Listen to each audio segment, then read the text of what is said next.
Viewers আসসালামু আলাইকুম। রাখি কিচেনের পক্ষ থেকে আপনাদেরকে জানাই আন্তরিক শুভেচ্ছা এবং অভিনন্দন। আজ আমি আপনাদের সামনে আমার চ্যানেলের একেবারে ইউনিক একটা রেসিপি নিয়ে হাজির হয়েছি।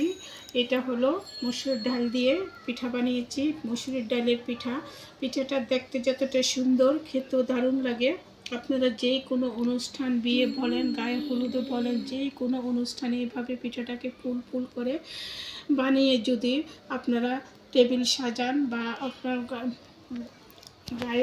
গায়ে হলুদের ডালা সাজান, তাহলে দেখতে কতটা সুন্দর এবং আকর্ষণীয় হয়। তাই এই জন্য আমি আজকে আপনাদের সামনে এই পিঠার রেসিপিটা শেয়ার করলাম। দেখেন বন্ধুরা, চুলাতে আমি একটা পাতিল বসিয়েছি। এখানে মশারির ডাল আপনার মেজারমেন্ট কাপে 1 কাপ পরিমাণে ভালো করে ধুয়ে সিদ্ধ বসিয়ে দিয়েছি। আজকে আমি মসুরের ডালে দিয়ে পিঠা বানিয়ে দেখাবো। সামান্য একটু হলুদ দেব।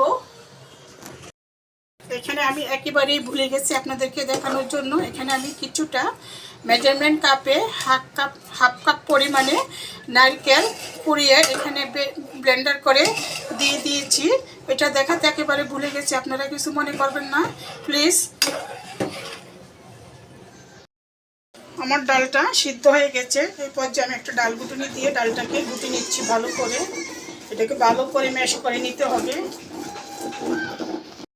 ডালটাকে আমি ভালো করে গুটে ম্যাশ করে নিয়েছি, দেখতে পাচ্ছেন। এই পর্যায়ে এখানে আমি বাজারের কিনা মেশিনের যে চালের গুঁড়োটা আছে, এটা দিয়ে এই ডালের পিঠাটা বানাবো। এখানে দিয়ে দিচ্ছি মেজারমেন্ট কাপে 1 কাপ, 2 কাপ দিয়ে আরো হাফ দিব। এই যে মোট 2.5 কাপ চালের গুঁড়া দিয়ে দিলাম।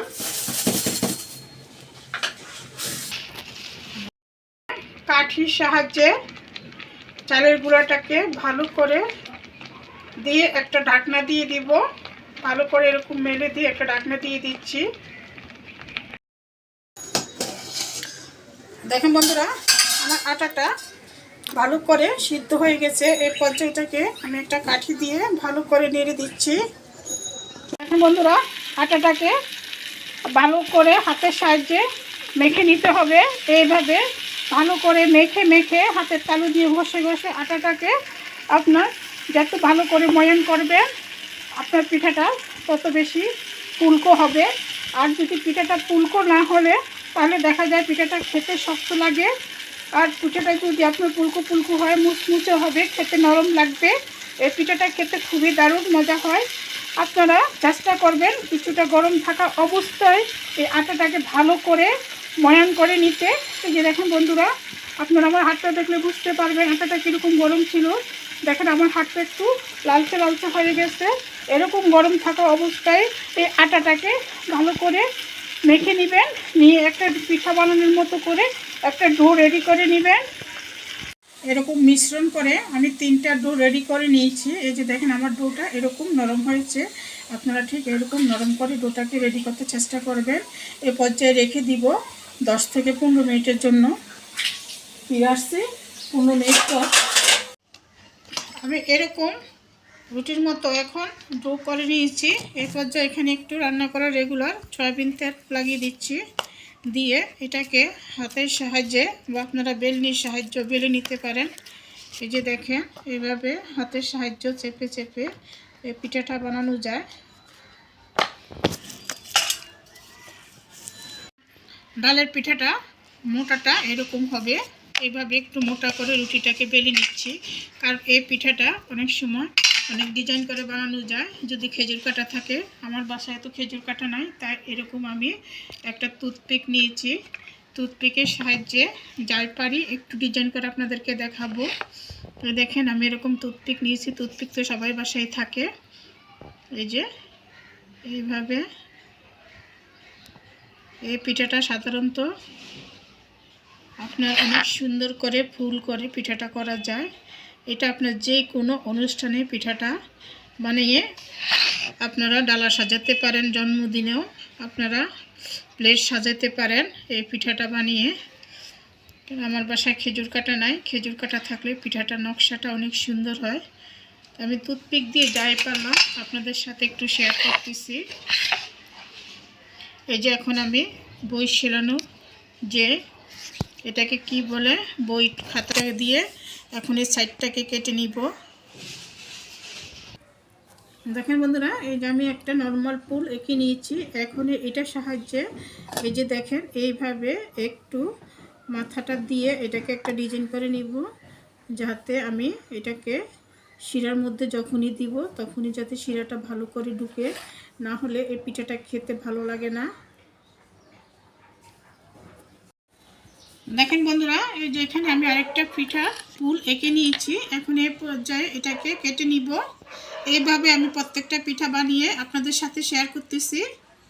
এই যে দেখেন বন্ধুরা, এইভাবে ফুল করে আমি প্রত্যেকটা পিঠাকে বানিয়ে নিয়েছি, দেখতে পাচ্ছেন। এইভাবে ফুল করে আপনারা যদি পিঠাটা বিয়ে বাড়িতে, যে কোনো জন্মদিনে, যে কোনো অনুষ্ঠানে এই পিঠাটা বানিয়ে টেবিলে রাখেন, দেখতে কতটা সুন্দর এবং আকর্ষণীয় লাগে। যে কেউ এই পিঠাটাকে দেখলে একবার না একবার চোখ বুলিয়ে যাবে। তাই আজকে আমি আপনাদের সাথে ডালের মসুর ডাল দিয়ে এই পিঠার রেসিপিটা আপনাদেরকে দেখিয়েছি। তার পরবর্তীতে প্রিপারেশনে আমি চলে যাব। দেখেন বন্ধুরা, এখানে আমি মেজারমেন্ট কাপে 2 কাপ পানি নিয়েছি, চিনি নিয়েছি। এর সাথে দিয়ে দিব মেজারমেন্ট কাপে 1 কাপ পানি, আর এর সাথে দিয়ে দিচ্ছি 2টা এলাচ, একটা দারচিনি দিয়ে এটাকে এখন আমি চুলার উপরে বসিয়ে শিরাটাকে নেড়ে ছেড়ে একটু আঠালো আঠালো করে শিরাটা করে নিচ্ছি। হয়ে গেছে। এই যে দেখেন, এখানে কোনো 1 তার 2 তারের প্রয়োজন হয় না। যদি একটু এরকম আঠা আঠা হয় তাহলে বুঝবেন আপনার শিরাটা হয়ে গেছে। এই পর্যায়ে শিরাটার মধ্যে আমি একটু লেবু চিপে দিব, যাতে আপনার চিনিটা দলা দলা না পাকায়। এভাবে মনে রাখবেন, শিরা করতে যদি একটু লেবু দিয়ে দেন তাহলে চিনিটা আর বাঁধে না, দলা পাকে যায় না। শিরাটা এরকম পাতলাই থাকবে, চিনির রোয়া চলে আসবে না। দেখুন বন্ধুরা, এই পর্যায়ে শিরাটা আমি নামিয়ে নিই। এই যে এখানে আমি চুলাতে পিঠাগুলা ভাজতে দিয়ে দিয়েছি। এই যে দেখেন, এরকম উল্টিয়ে পাল্টিয়ে পিঠাটাকে আর একটু লাল লাল করে ভেজে নিব। উঠানোর সময় আমি আপনাদেরকে দেখাই দিচ্ছি।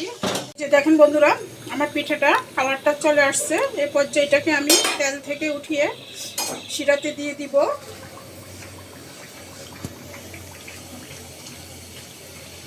এই যে আমি শিরাটা করে রেখেছি, শিরার মধ্যে পিঠাগুলো দিয়ে দিলাম। দেখেন বন্ধুরা, এই যে আমি গরম গরম পিঠাটা গরম গরম শিরার মধ্যে ডুবিয়ে দিয়েছি। এখানে বেশিক্ষণ রাখতে হবে না, আপনার 15 থেকে 20 সেকেন্ড রাখলেই পিঠাটা শিরাটা শুচে নিবে।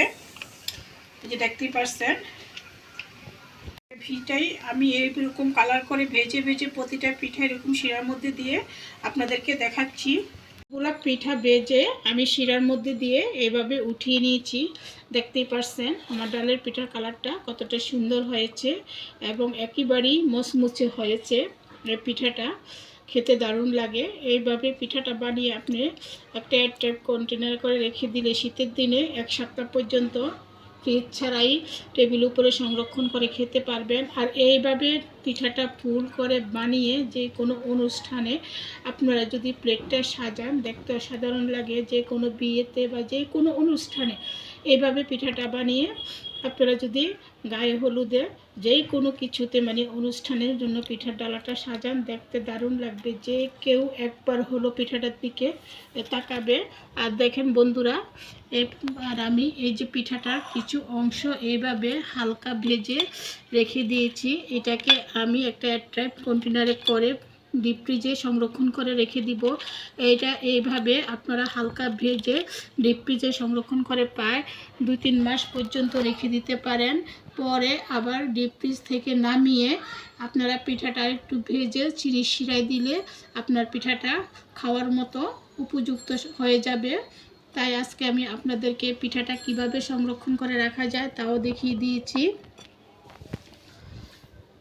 এখন আমরা খেয়ে নিব। তাই এইভাবে লাল লাল করে ভেজে শিরা দিয়ে দিয়েছি। আবার এই ভিডিওটা যদি ভালো লেগে থাকে তাহলে অবশ্যই আমাকে লাইক শেয়ার কমেন্ট করবেন। প্লিজ প্লিজ প্লিজ আমার চ্যানেলটাকে সাবস্ক্রাইব করুন। এই বলে আমি বিদায় নিলাম। আপনারা সবাই ভালো থাকবেন, সুস্থ থাকবেন। আল্লাহ হাফেজ।